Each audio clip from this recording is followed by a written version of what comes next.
It's still Monday. It's a Monday. Y'all, when I was talking about putting my beef tips on to cook this morning, I forgot to add carrots. I forgot about my carrots. I'm the only one that eats them. But I like to cook them in with the beef tips. So I was late putting the carrots in. So now the meat's getting done, but the carrots aren't. So I'm going to have to take the carrots out and put them in a dish with some of the broth and put them in the oven, let them finish cooking. It's all right. It'll be all right. I've got KJ. How are y'all doing today? Okay? I hope y'all are having a good day. I really, truly do. Wouldn't it be nice if I was with you there, or if you were here, we could sit down and have a big cup of hot chocolate. Or coffee, even if I don't have a coffee maker anymore. Oh, I need to get me another one. I would like to have coffee every now and then. In the mornings. I've got a brown gravy mix right here, y'all. It's 316. This brown gravy mix. 3 tablespoons of this and 1 cup of hot water. And I'm just going to put it in my beef tips and all here.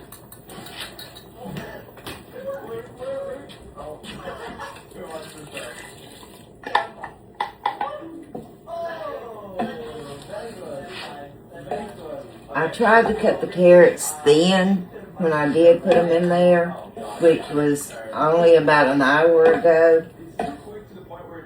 I don't want the meat to get overdone so it doesn't start falling apart. You know what I mean? And I think you can hear KJ's TV in there, and I'm sorry. I do not own the rights to any programming on this video. And my box of macaroni and cheese back here, I put too much milk in there. It will work out. It's okay. It'll work out.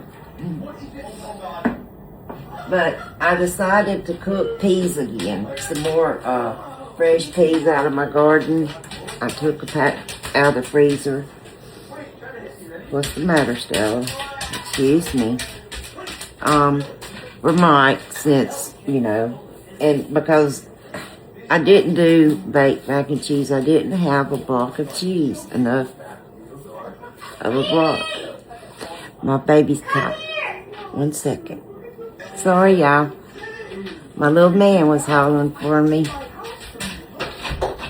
Yes, I do wait on him hand and foot when he's here. And I do press the end too. Same way I did Amy when she was little. Now, Stella is scratching at the door. Y'all, our door is looks so horrible bad from years of our dogs. Because before Stella, we had another white German Shepherd, Buttermilk, that clawed. Mike and I had a dog. His name was Bandit. He was the German Shepherd. He had gotten old. I mean, and he had been our baby for so long. I mean, even when we went on vacations and had to take him to the vet and leave him, I would cry. I would squall. Now, we would go with our friends, Barry and Rhonda, and they had a little baby, and they left him with her parents. And Rhonda didn't squall like I did. But I would call the vet's office all week. But we would make sure that Mike's mother and daddy went and picked him up for us because we wouldn't come back till like on Saturday, and they would close half a day, so we wouldn't get back in time to go get him. So anyway, he got real sick, and when Amy was born, a few days, I guess it was about 4 days, my Aunt Ruby was staying with us, and to help me some. I was a very nervous new mother, and my Aunt Ruby came and stayed to help me, and she cooked, and oh, I loved that woman dearly, and I miss her so very much. But anyway, she and I took Amy for her first, for a follow-up. You know, right after being born, she was a little jaundiced, and we had to keep her in the window, you know, and everything. But we kept Bandit on the porch, pinned in, okay? And Ruby and I came home, and the gate was down, but it was inside, pushed down inside. Okay, everybody came. All my family, Mike's. This was at our old place. And everyone came to help us look for him, for Bandit. Because in the past, we had a dairy farm next to us, and the people that owned the dairy farm, Mike and Susan, one of them would call and say, Bandit's in the ditch, fell down, and he couldn't get up. So Mike would have to run and get her, pick him up. And we was thinking maybe something like that had happened. But you see, all our family knew what that dog meant to us, that it was more than a dog. And they were all there until late, helping us look.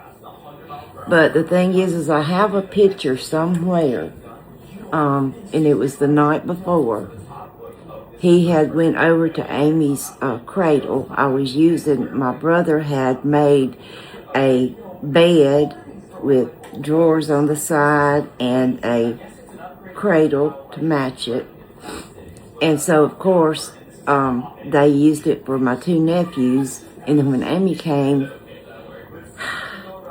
they gave it to us to use. And anyway, Amy was in that cradle in the living room. And I have a picture where Bandit was standing, staring at her. And they were like staring at each other. And it was almost to say, he was saying, time for me to go. You're here. I'm sorry, y'all. I don't want to cry. I don't want to get emotional. But anyway, getting into all that. But when we moved here, I said I didn't want any more animals. And my mother-in-law, who I wanted to strangle, and yes, she sees this, but she knows, told Amy for her 5th birthday she would buy her a dog. Well, what happened was we went to Pet Supply and saw the dogs, the animals there, and we figured Amy was going to want this little dog. Well, there was this white German Shepherd that if you got close to the cage, I mean, that's the one Amy wanted. That is the one Amy pitched a fit for. Oh, but her name was Buttermilk, and she had I don't remember, brother or sister somewhere that was named Cornbread.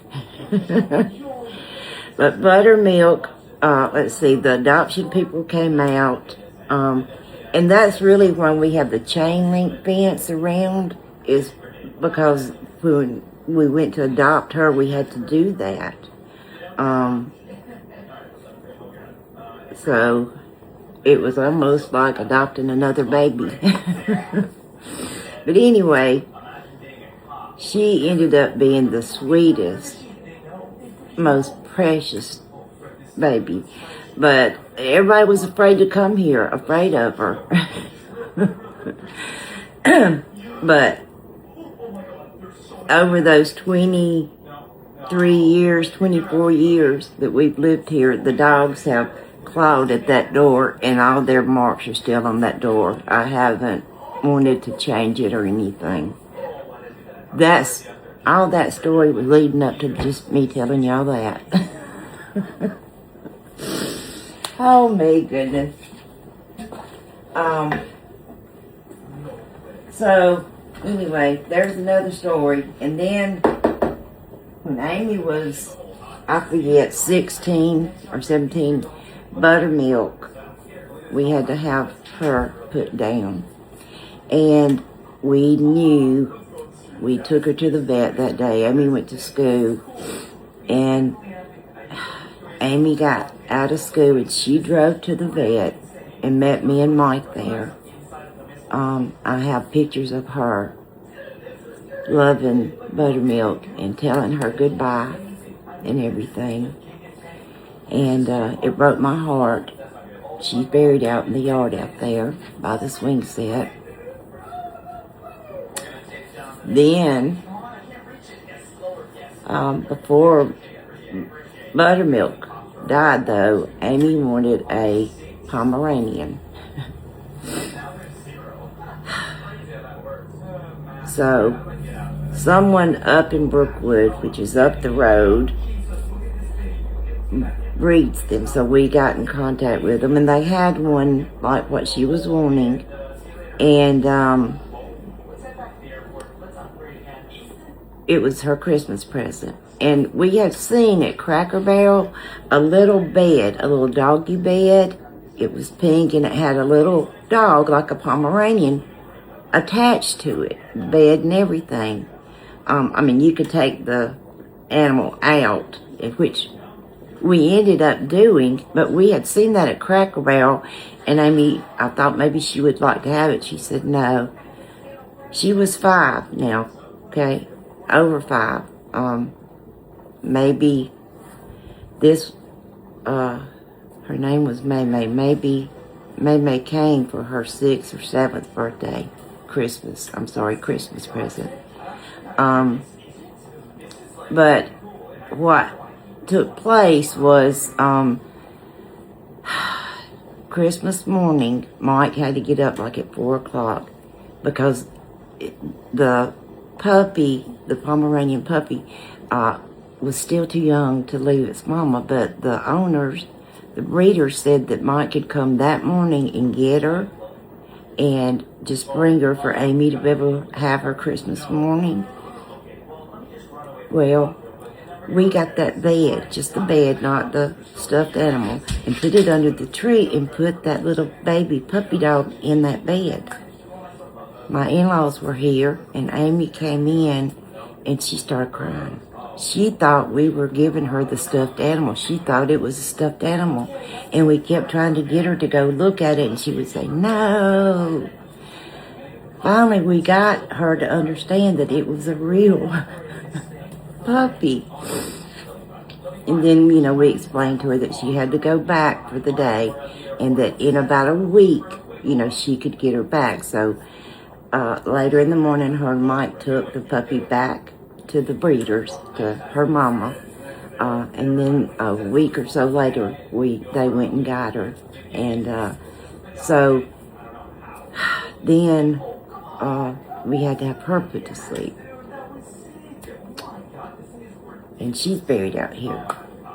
And that one was a hard one. That one was a hard one too.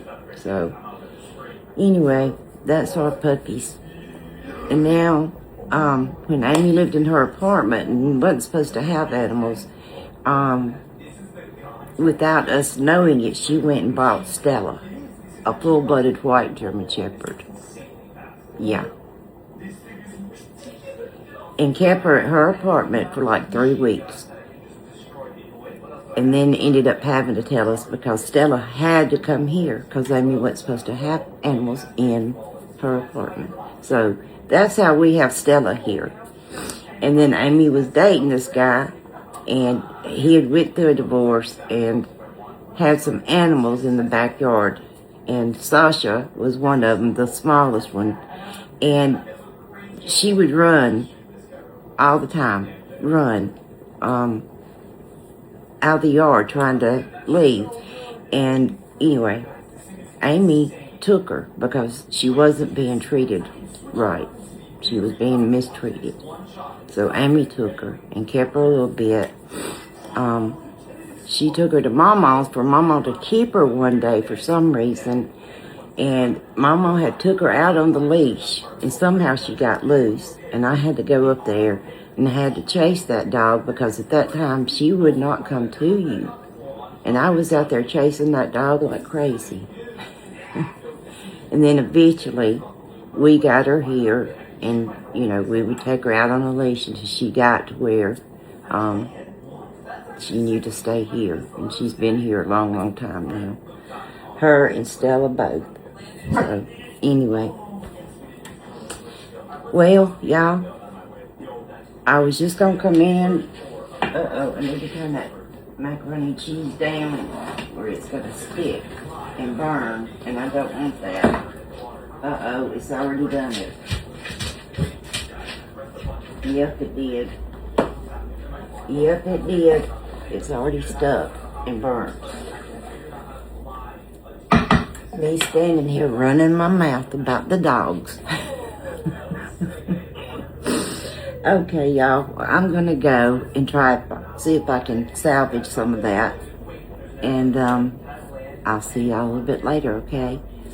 Love y'all. I hope y'all are having a great day and have a great rest of the day too, okay? Love y'all. Bye.